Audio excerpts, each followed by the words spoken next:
looking to master a new soccer skill. In this video, I'll show you how to do an Elastico.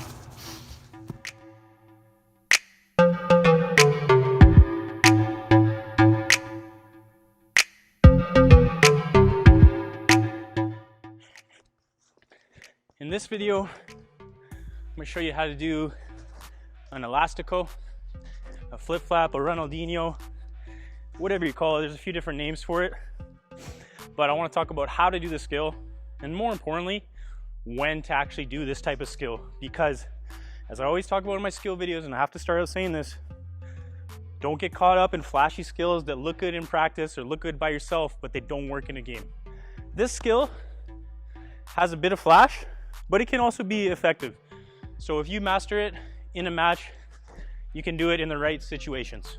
So let's just talk about the basic version. I think it would be an outside touch to an inside touch. So there's two touches here, but to make it look really good, and what you want is you're trying to turn those two touches into one touch. So I'm pushing the ball away with the outside. When I get to full extension, I'm trying to get it with the inside. I'm trying to slap it on the other side of the ball with the inside. I'm trying to shift him that way, and as he goes that way, my touch goes the other way. Okay, so that would be the first version. And again, a couple things to help you do this more effectively. So I'm trying to push it away and bring it back, but also... Hey, what's up? I hope you're finding this content helpful. Watch this all the way to the end if you want to find out which subscriber got this video's special shout out.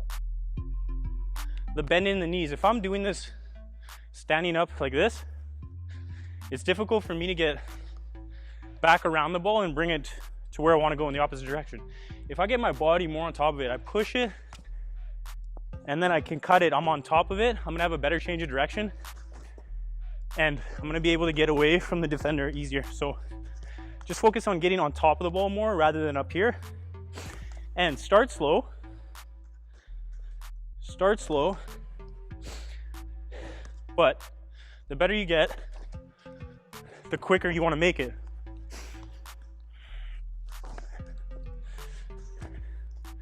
But a good place to start is just kind of tapping the ball back and forth. And you'll make mistakes. Come back. But building comfort, just kind of on one foot, inside, outside. And then over time, you're gonna have that a little quicker. So as I said in the beginning, there's a couple different ways you could do this. I believe this is Elastico. I don't know if this is the same, but it's the same type of touch. It's a double touch. You're turning two touches into one. So I'll put this in the same video. This one, just like inside, outside, or outside, inside, it's the same outside, inside, inside, outside. Okay, but again, this is better if I'm on top of it, because even if I do have a bad touch, it doesn't work out how I want, just like that, at least I'm on top of the ball. If I'm up here with my body positioning and I lose it, I can't get there quick enough. So with all your skills, with all your dribbling, just play a bit lower. And look where, that's a bad touch. Look where my body's ending up though. I'm out here outside of the ball. I'm not on top of it like this, okay?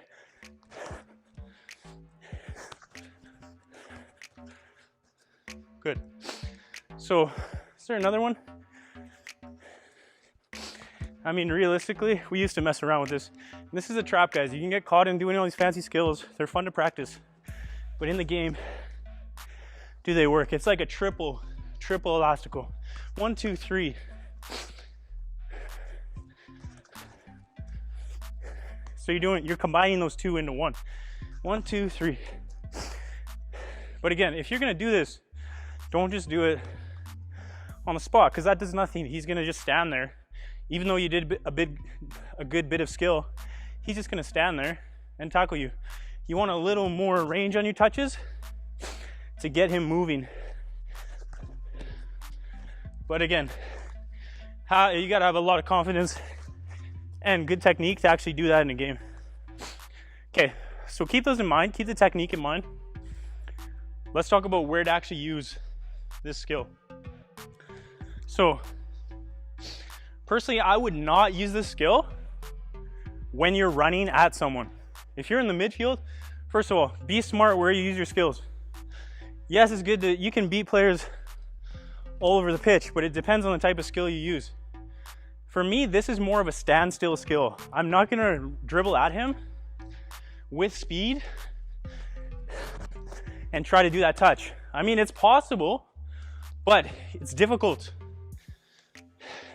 You're much more likely to beat someone if you're just using your speed to your advantage. Where I believe, and I'll try it one more time. It's possible, but it's tough to do. Where I believe this is more valuable is when you receive the ball and maybe you're in the corner and now suddenly I'm at a standstill. I'm in this position here and I have to shift him, because when we're both standing still, it's easy for him to defend me. If I'm running with speed and he's standing still, I have the advantage. But if we're both standing still, I have to do something to shift him. So that's where a move like that could be beneficial. So I would use it more in this situation. Like a standstill, we're here, rather than running at speed. Okay guys, but a couple different ways to do this skill. And you see, I always like to practice with both feet. But whatever happens, whenever you make a skill, this part is good. But most of us will perform this good piece of technique and we even shift him. But after that, we don't get away. We're slow in our movement. Remember, technique is one thing, movement is another. So you're slow in your technique. You're here, you had him beat, but you didn't get away. So after every bit of skill, I want to see quickly accelerate, change position. Even if you have that bad touch. If you have the bad touch and the skill didn't go how you wanted, but you were quick, then you're going to get away from more players. So keep those ideas in mind. This is how I do an elastico, and I hope you found this video helpful.